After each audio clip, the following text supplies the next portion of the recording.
Alright, andito na naman tayo sa segment ko na trade checking. Sa segment na to, hihimayin ko sa iyo yung coin na na-trade ko ngayong araw at papakita ko sa iyo kung paano ko siya in-execute. Kahit manalo yan or natalo, ihimayin ko yan para sa iyo. So for today's video, ipapakita ko sa iyo yung tinrade ko kanina si Hype, which is nag-profit tayo ng 100%. Tara, pakita ko na sa iyo.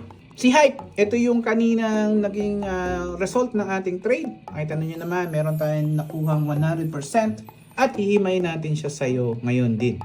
So first, ang ginawa ko kay Hype ay pumunta muna ako ng 4 hours time frame. Yan. And nilagyan ko siya ng trend line dito. So paglagay ko ng trend line na to, nakita ko meron siyang breakdown. At nung nakita ko na meron siyang breakdown, nilagyan ko ng trend line na ganito. Yan. So, ang ginawa ko, after nun, pumunta ako ng 1 hour time frame. Chinek ko kung kamusta na siya. Nakita ko nga talagang umaakyat siya. And then since meron siyang breakdown, ang ginawa ko, kumuha ko ng fib, swing high, swing low.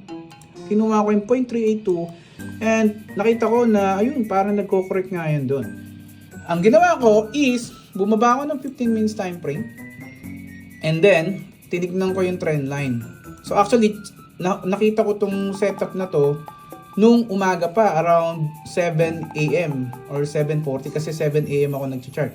Ngayon yung nakita ko tong chart na to, nakita ko parang meron siyang binubuo na rising wedge dyan. So, naging matibay na yung confluences ko na okay, so meron siyang breakdown sa higher time frame, meron siyang 382 na pwedeng puntahan. So, nag-antay ako dito sa 382 na at least mas malapit dyan. At doon ako nag-setup ng shorting. Ang ginawa ko dyan, pinasok ko siya dito. Nag-SL ako doon. So, and ang TP ko, dapat doon lang sa trend line. Pero syempre, hindi ko na siya sinasagad doon. Ang ginagawa ko na lang is, ina-advance ko na. Ayoko nang isagad doon sa may trend line. Pero supposedly, dapat ang magiging take profit ko dyan, doon sa trend line dapat. Pero since ayoko na ng ganun, kasi minsan nahagip tayo ng mga ganung setup or di natutuloy. So, ang ginawa ko, nilagay ko na lang dyan yung setup. So yeah, true enough, nag-activate na nga yung correction play at nagkaroon na nga ng activation ng rising wedge at true enough, nagkaroon na tayo ng profit na 100%. Yan. So actually, itong setup na to, pinasa ko yan sa group chat ng aking mga trading buddies. Sabi ko nga dito, bantayan nyo tong si breakdown ng trend line. Hindi pa siya nagbe-breakdown pero naipasa ko na yan sa kanila.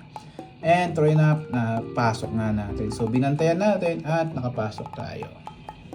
So, ayun na yung ating paghimay kay Hype na tinrade natin ng short. Kung gusto mo ng ganitong mga klaseng content at kung meron ka natutunan sa video ko na ito, hit mo lang yung follow and subscribe para marami ka pang matutunan sa mga susunod na mga upload ko. By the way, this is Mentor Mike ang nagsasabing, kailangan mo ng mentor para hindi ka na mag-trial and error.